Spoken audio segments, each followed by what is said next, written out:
Good afternoon, everybody. Welcome to the Pinter and Patrick Show. My name is Patrick Thompson. I'm Adam Lawson, filling in for Doug Pinter today. So we're out here at Lake Camelot visiting Terry Raymer of Budget Builders Construction and Remodeling. We're sitting on this lovely deck that he finished. Beautiful. Yes, it is beautiful. And we were out here about 3 months ago, back in late spring, early summer. Then we were back out here again, midsummer. And now Adam and I are out here. He's working on a Seaman down by the water, and it's going to be a good show. He's been working hard on this all day, as we've already looked at a few photos from before, and we'll get down there in a minute. But let's recap about last week, Adam. What did we talk about? Oh, last week was a good one. We talked about different programming for athletes, and then on your side as well with the personal training, kind of working with some people, maybe doing some rehab type things. Mm-hmm. So had a lot of fun with that. And we're at yours truly, Adam Watson's Iron Athlete Performance, located on Sumner Street, right off Pioneer Parkway. Indeed. With high school sports, more specifically football, volleyball for the ladies, cross country as well. Swimming, I believe, for women is going right now. Yep.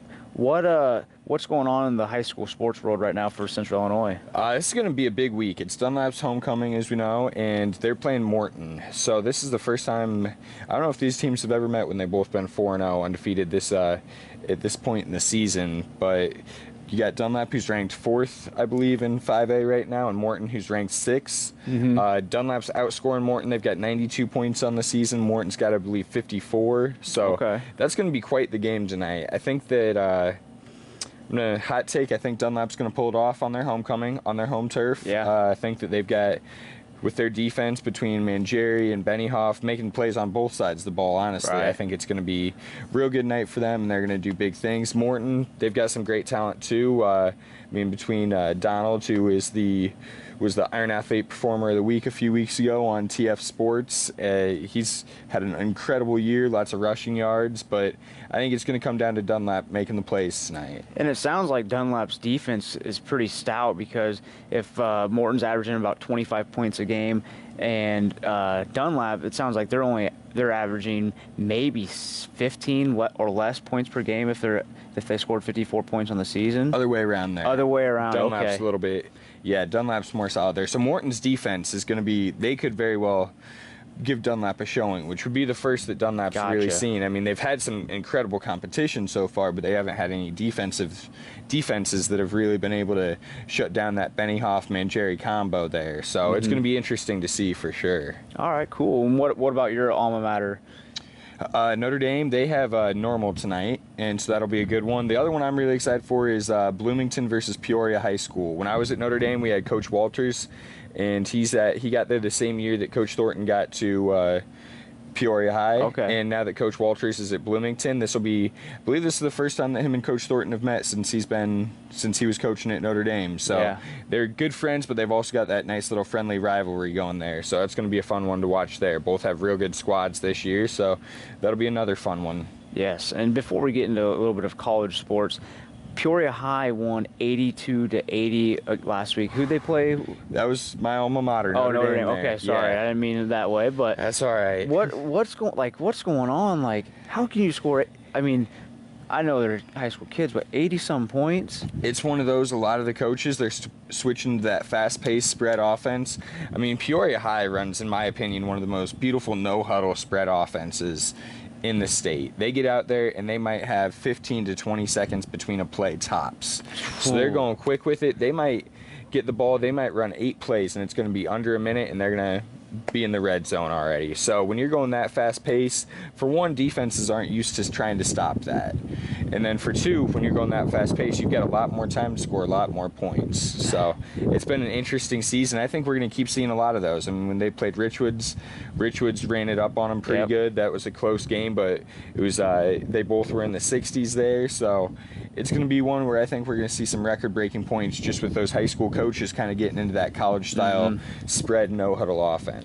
And that's good for Coron Taylor, who's going to be going to the University of Illinois next year with Lovie Smith at head coach, and they need a little bit of offensive help, that's for sure. That is for sure after that USF game last week. Yeah, USF versus Illinois last Friday, it was just almost a beatdown. Illinois couldn't do much. I watched the game, and I mean, I wish they would get over that hump, but they're young still, so. Very young team, definitely. They've got a lot of true freshmen, and a lot of true freshmen who are doing really well for coming in, not playing at the college level before. So it's going to be an interesting few years for them as they start to add a little bit more talent between Karan.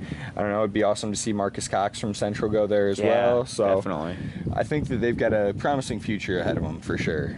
Yes.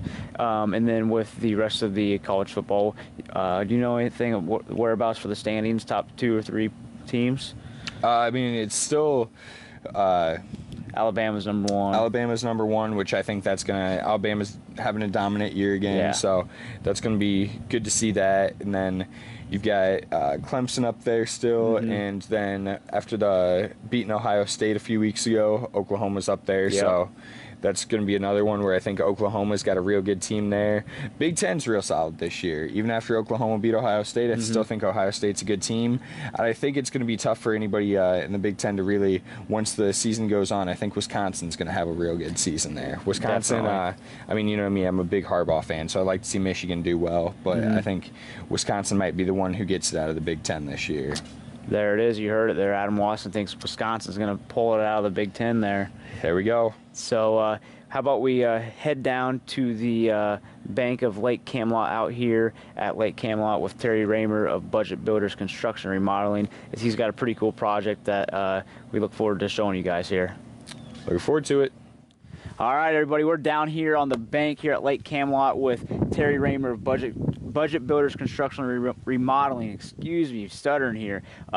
We got a mess right now. We're standing on dirt right next to water. We have a boat here. We should be out there right now. But let's learn about what Terry's doing here today. To our knowledge, Terry, you started this project here yesterday, right? Yes. What is it you're actually doing? Well, there was a retaining wall up here, and what happened with the retaining wall is it gave away.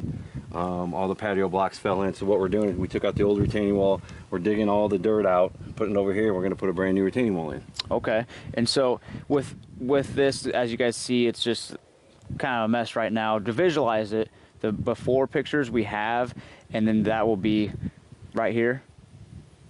And with the before pictures, you can see how from the start to where we're at now, and what's the next step for this? I mean, now I look at it, it just looks like a mound and a hill, and to some people they might know what we're doing here, but for you, what's the next step? Well, we got to get all this dirt that's still here all the way back to where the shovels are at. We've got to get all that removed out of here, and then we start building our wall, put in our deadheads. What your deadhead is basically, instead of when they run this way, one goes into the dirt, and it's got a T on the back of it, so it's actually supported there and tied into this one here, so it doesn't go forward and backwards. Okay. And we put 3 of them in here, and then what we do is on the retaining walls, we go up, we move them back a ½ inch, so it goes back like this here, so it's not all straight, because when it's straight, it'll end up falling over. So you bring them back a ½ inch each tie up. Right. And they're all 6x6 treated is what we're using. Wow. So essentially, you're keeping this from happening all the way back up. Correct. Yep. How much dirt do you think you've moved so far? Probably about 10, 15 ton. 10 to 15 ton in like a day or so. Day, yeah. So if you guys need to work out, you can obviously hit up Iron Athlete Performance or Anytime Fitness. I don't know, sounds like he's got a better one going here than us. Bring a shovel. Yeah, bring a shovel and bring your workhorse, because wow, 10 to 15 ton, that's a lot, and you have probably 10 to 15 ton left to move. Yep. Oh boy. Oh my goodness. Well, you figure it was 6 foot high, it was 8 foot deep, and nothing but dirt. Oh yeah, I mean, it's if I look straight ahead, those bricks of the flooring there, it's about to my chin level. Yeah. That's unbelievable. So what happens? So if you guys hadn't gotten in here and started this right away, is this going to start going? Would it have started to go up further? I don't know if it would have went any further, because it started here, and this had already fallen in. But all the bricks were falling in. But as you can see, what it's done to that, and the other side, it's already pulled away from the rest of it. Yes. So we may have another issue with maybe having to redo the steps and that. But the problem was when they built it in, they didn't tie it into this brand new one. Okay. They put the new one in a year ago, and it didn't do anything. They didn't tie it into it, so eventually over time, within a year, it pulled it away. Makes sense. So, okay. So is this a common type of project for you, or is? I do probably 2 or 3 of these a year. Okay. That's something I do. I've probably been, me and actually my worker were helping me. We were just talking about, it's probably my seventh seawall I've done. Oh, wow. So, and that's what this is a seawall because it's with the lake and stuff. Gotcha. That part of it. So we're doing that with it. So Very cool. With you mentioned that one right over there, Terry, that you might have to redo that. Let's say for a homeowner who is like, nah, let's hold off on it. What would you recommend if they said that? well, it's their choice. But if they hold off on it, then there's more involved in labor, as in you have to dig everything back out instead of, you know, if it doesn't fall and you just need to repair them, like that whole wall, those would all have to come completely out because where he's standing on, it's all those are really loose. Gotcha. So, Oh, wow. yeah. So if I was, I mean, in my opinion, I'd probably go forth and just fix all of it, right? Yeah. Okay. I mean, that's it's better to fix it when you see the problem to begin with because it's always, you know, it's just like if you get a ceiling drip, you know, Yep. a roof leak or something like that. You wait and wait and wait. Then what happens? Now you got to replace the whole ceiling along with the roof. So it's True. basically the same thing here. We had to dig everything out and redo it. Now, when the people that did this wall here would have fixed this then there wouldn't be an issue. Right. And that's the issue with it. So Okay. Very cool. Very cool. How long does a project like this take you? this is probably going to be less than a week. We're Oh, that's not- only wow. We actually started yesterday afternoon. We didn't get here till earlier because we went and got all the timbers and stuff like that. So yesterday kind of warm, so we quit early yesterday. Today we're probably going to do the same thing. Yeah, it's hot out. Yes. Yeah, we did have a definitely. breeze. Now there's no breeze again. So there was a breeze earlier. Yeah. A little bit warm out here now, Yeah. for sure. Yeah, we're out here at Lake Camelot with Terry Raymer of Budget Builders Construction and Remodeling. And as Adam and I talked about earlier in the opening segment, that he finished that deck a couple months ago, right now? Yeah. A couple months ago, and that's a very large deck up there by the home. And I mean, he's down here now working on the seawall. So what that tells me is that they really loved what you did with the deck, and so they're like, wow, let's have him do this again and finish off what we need before the winter starts. And then we're also doing a master bedroom for him. Putting a dormer on for him, putting a master bedroom up, and then putting in a couple new doors.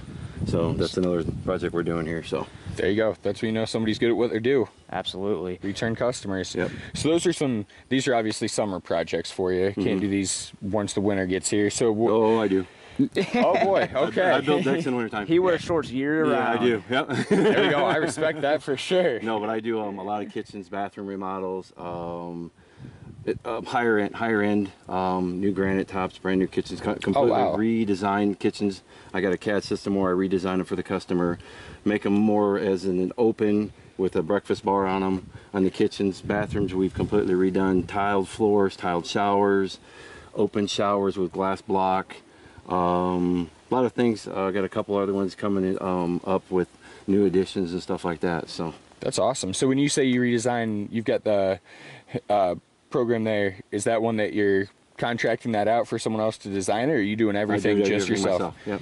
That's awesome. And I give the customer a 3D visual, what it's going to look like afterwards. This way here, like we've talked before, that a lot of customers can't actually visualize the finished product. Oh, So definitely. that's one of the things I do is make sure that they get an idea of exactly what the finished product's going to look like. That's awesome. And it makes it easier on them instead of questioning for what it's going sure. to look like and go, well, you told me it was going to look like this, and if it doesn't, then that's my fault. As most, Right. Well, not most, but some contractors don't, do that kind of stuff. Is give them a visual. Here's what the end look is going to look like, Definitely. and it always does. So Yeah, that's awesome. That's great. That's huge. Yeah. I had something that I was going to actually ask you during this, but I forgot what it was. So with coming up in the wintertime, do you have any big projects like this one coming up that are going to be outdoors? not at the moment, but the phone always keeps ringing, so that's my biggest concern is keep the phone ringing. Right. Oh, yeah. There's just a few small ones. I mean, we've got 4 or 5 siding jobs over in Pekin we're doing, but there's always something. I mean, Gotcha. I've always got something coming. So Yeah. What's the best way to contact you? my phone number is 309-202-2502, or my email is budget_builders1@yahoo.com. Awesome. That's the email, and then the website's budget1builders.com. Cool. So, Definitely. Yeah, What's well- your You got a favorite project or project you're most proud of that you've done this summer? That would be that deck. That deck, that's not the biggest one I've built, but the most elegant one. I was gonna say that's if there's something you've done that was cooler than that, I was gonna be very impressed because that deck is beautiful up there. The deck over on Frostwood was kind of a unique one. We replaced the benches that basically made it exactly what it was before, almost exactly what it was, but got benches where they lean out, something like that's over there. Oh, sweet. That's on top of a 2-story deck. And it turned out really nice. I just finished up another deck and a privacy fence over in East Peoria, which was just a deck with just no steps. We put the deck on a landing and steps down, and then put a 4-foot privacy fence in because they had a huge yard, but they only had so much of it chain linked off. So I said, you might as well do this. You got this big deck, might as well have the yard look bigger. They Definitely. Take that chain link out and made the fence bigger, and they still got plenty of yard that's not even inside the fence yet. So that's awesome. Yeah, fabulous.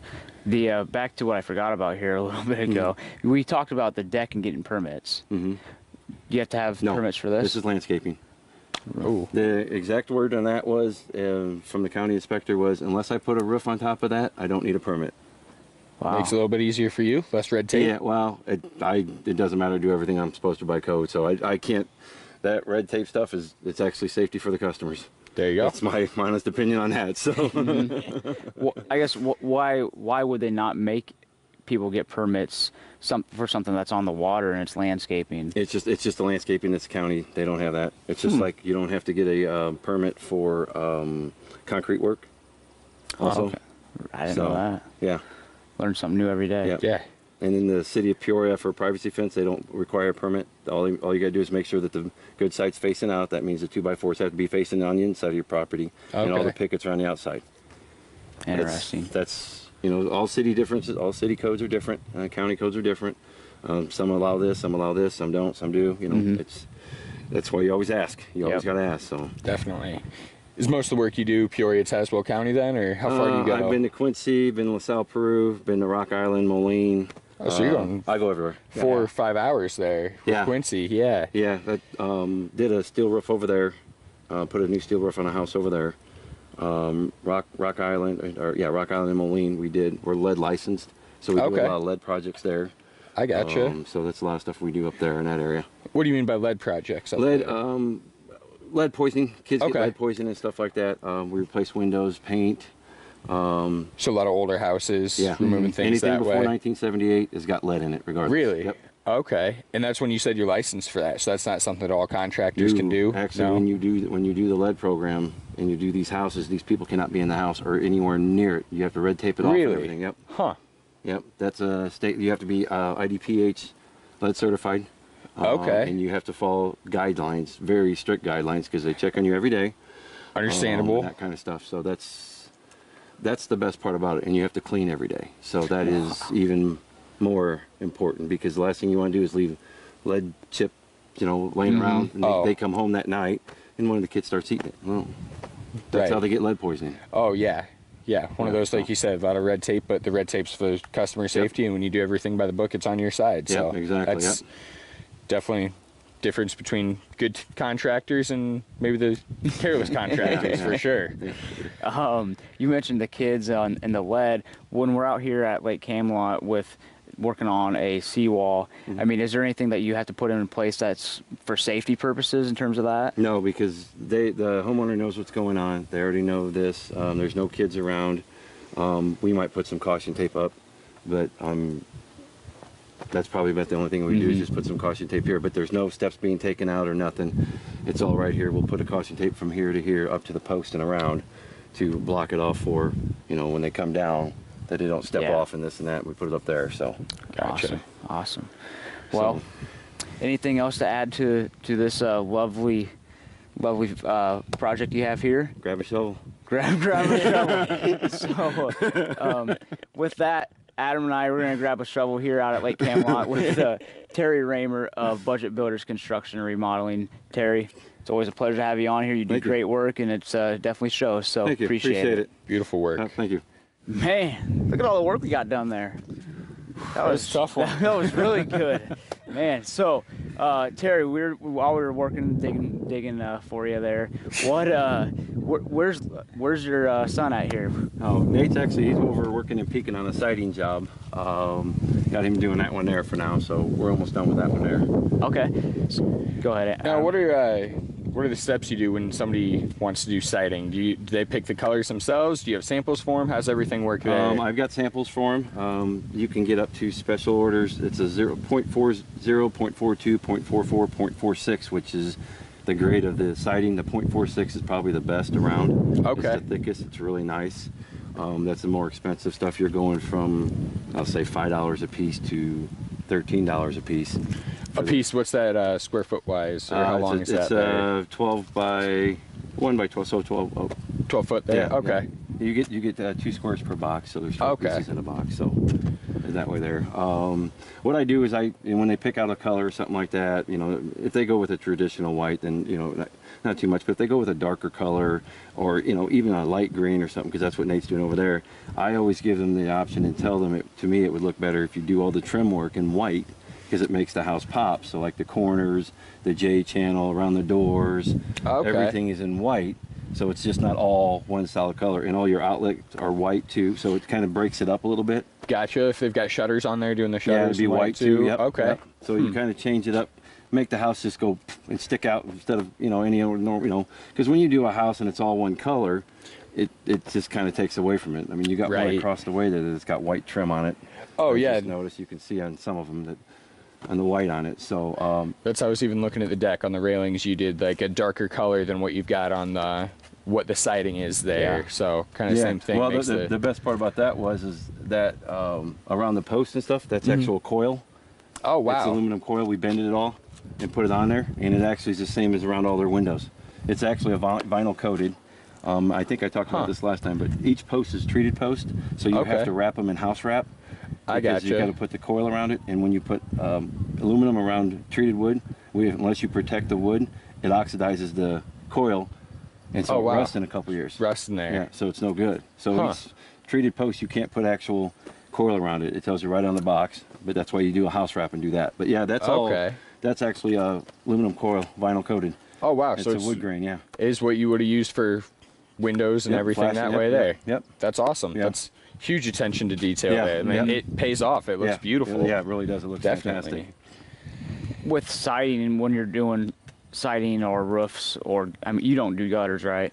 No, we've got a person that does them for us. But yeah. Okay. Yeah. With the siding and roofing, do you typically like to do those projects at the same time, or does that typically not happen, or how does that work? Yeah. Well, you always want to do the roof first, because the fact is, when you're tearing off, you don't want to have the siding going and you scrape up the siding and this and the other stuff. And then, like if we do windows, which we do a ton of replacement windows, it takes me about 15 minutes per window to take one out, put one in. We try to do them after we do the roofs, because once you get the roofs on, then there's nobody above you. You don't have to worry about it. Then you start tearing the siding off and this and the other stuff. This way here, if they're getting siding, if that old gets damaged by accident or whatever, then you don't have to worry about it replacing it. So you always start from the top, work your way down. Makes sense. Yeah. Gravity. Yep, exactly. Yep. How long does it usually take to do let's call it a 2,000 square foot 2-story home in terms of siding? It's about 3 weeks. 3 weeks? Yeah. Yep. So you tear down, then you have to, what's the first step to put on there? You got to fan fold it with the 1/4-inch fan fold insulation. Then you got to house wrap it. Okay. And then you do all your trim work, and then you do your starter strip, because you start from the lowest point in the house. You start there and you work your way around, so everything's level. Okay. So if you got a low point in the backside, you want to make sure you start there, because then when you come up where it comes an L shape like this here, you want to make sure this side here lines up with whatever part it is if it's higher. Makes sense. If it's low down and then you got brick up to here, well, you start there, and then your first piece, if it doesn't match up, you cut the bottom of it to where it does match up, and you work your way from there up. Okay. So that's to do the siding on that, because a lot of houses, not everything's completely straight. Right. So, on a hill or... Right, exactly. But you always start at the lowest point and work your way up on that. Okay. Makes perfect sense. Yeah. With the siding, you did a place with the airplanes. Where was that located again? Oh, that's on Manitoba Blacktop. So out on Manitoba Blacktop, there's a home out there. Terry's talked about it in a networking group that we're in out at Timberlake Club. And I can't even describe it really. Describe that project that you did, because it was huge. Yeah, it's actually, I was, if we do another show, take you there because it's done. Yeah, that'd the be landscaping good. part of it. It is, we put in a 38 by 46 garage and a 33 by 10 foot room addition onto this house, and he had already had a beam already hanging over, and so we had to do mono trusses. We set the footings, put new concrete in, tore the old garage down after we got the new garage up on the inside of it, got it roofed and tore it down because there was so much stuff in there. Concrete driveways. This siding is a river rock, which is a 4.6. I was talking about the most expensive stuff. It is beautiful. It's amazing color. But she went with she didn't go with the trim of the white and that. She went with what she wanted on it, the same as the river rock color. But the room addition, when you walk in, steps up into it, as you walk into the door from the garage, is all tiled, wood grain tile, and it goes 4 feet up the house, because the fact is the door, when the door opens, you don't want to dent stuff. So even though we got door stops, it looks phenomenal going up because the steps and everything, and that whole floor is the same color. Ooh. So it's all wood grain tile. Even if we don't do another show, I kind of want to go see Yeah, this. right? That's incredible. Anytime, just let me know. Yeah, it was probably the biggest project I did. It's been a 2-year project. Yeah, I believe it. So let me get this straight. There was a garage there, and you built the new garage around it. So then you went in and you tore down the old garage once the new garage was built around it, so that they didn't have to move the stuff out of there. Yeah. Wow, I've never heard of that. Yeah. Well, they had to, because there was so much stuff. There was a lot of stuff. So it's genius. Well, that beam that was in that for the addition was just absolutely massive. Yeah, I remember. It was a 3-foot beam high by 38 feet long, and he had self-leveling bolts on it, and he had it wrapped in a pool liner, and it sat there for 10 years. We took that pool liner off, perfect. Really? Nothing wrong with it. The guy was a genius. He built most of the trusses he built by himself, but I actually had to match up the pitch in that with new mono trusses, and did that and built everything like that. So that's incredible. Yeah, it's a huge project. It was a big one. That sounds like it. Yeah. And with that same project, you said you built rat wall and the foundation. Right? Oh yeah. What we did is we built a rat wall, which is a 12-inch high, and then we started the framing of the garage, because being out in the country and that it's hard for them to. We call it rat wall just to keep the bugs and stuff out there. Oh, So, definitely. So yeah, it's above ground level. There's cornfields there. You got mice and whatever else trying to get in, and they can't dig through concrete. So makes sense. But they're mice. They're going to get somewhere. So oh, exactly. Yeah. Yep. So to finish up the show here today, Terry, if someone's on the fence about whether or not they should remodel, add on, or have anything to their home, what's, I guess, a recommendation that you can say to maybe at least, because you guys do free estimates, don't you? Yep, free estimates. I always tell customers, make sure you get at least 3 or 4 estimates. And usually I'm honestly probably one of the lower estimates, but if mine's higher than somebody else, I always tell them, okay, let's compare apples to apples. Just like on a deck. I don't use 2x6s or 2x8s. I use 2x10s or 2x12s. So that person could be using 2x8s. So right there's one thing. They could be using 1/2-inch drywall in the ceiling instead of 5/8, which is code. There's a lot of things that may not be in the bid that in mine. So that's why I always say compare apples to apples, and it makes a big difference. But I always tell them to get at least 3 or 4. I like that. So instead of just giving them a lower bid and trying to go down to the standards of somebody else, you just show them what you're doing right. That is going to make the difference in the long run. Yeah, that's my biggest thing. Make them show you my material list compared to theirs, because that's how I do it. So that's awesome. There you have it, everybody. Terry Raymer of Budget Builders Construction Remodeling, working on another hard project that he's going to make. He's going to make it look easy, and then he's going to make it look pretty as well. So, yay. Thanks for having us out here. Appreciate it, guys. Thank you. Camelot, and I think Adam and I, we're going to jump in now after this another episode of Pinter and Patrick Show.